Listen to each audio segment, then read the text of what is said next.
Mozambique president warns protests risk pay delays for workers.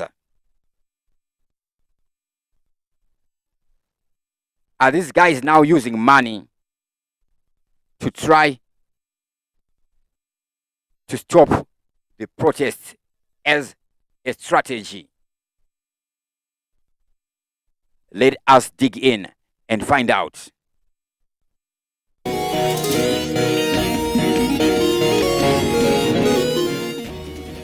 Mozambique president cautioned that ongoing protests against the disputed October 9 elections are increasing the risk of delays to civil servants' pay as the unrest hits tax revenues.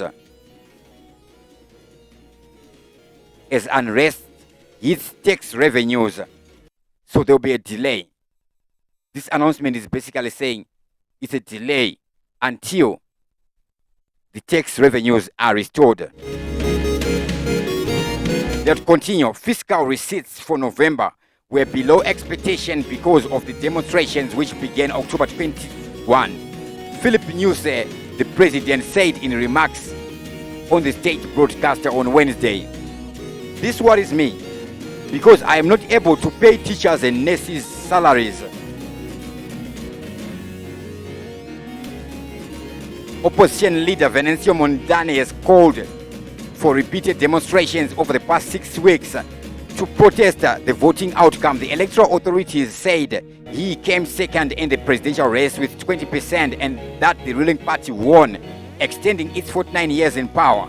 The unrest has left at least 76 people dead, according to local observers, and disrupted large parts of the economy.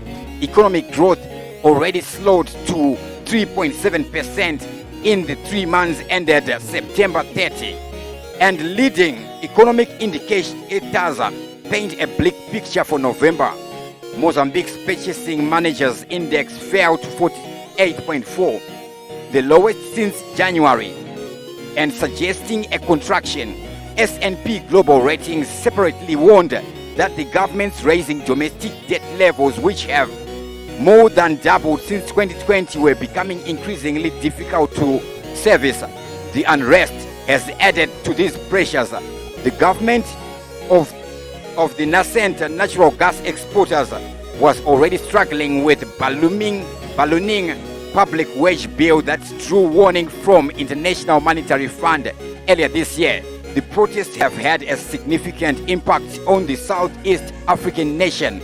Shops have been closed, ports suspended, and main border crossing with South Africa intermittently shut.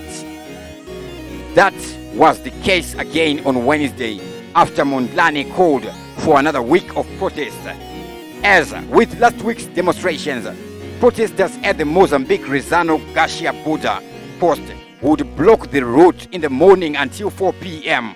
local time, halting all the traffic.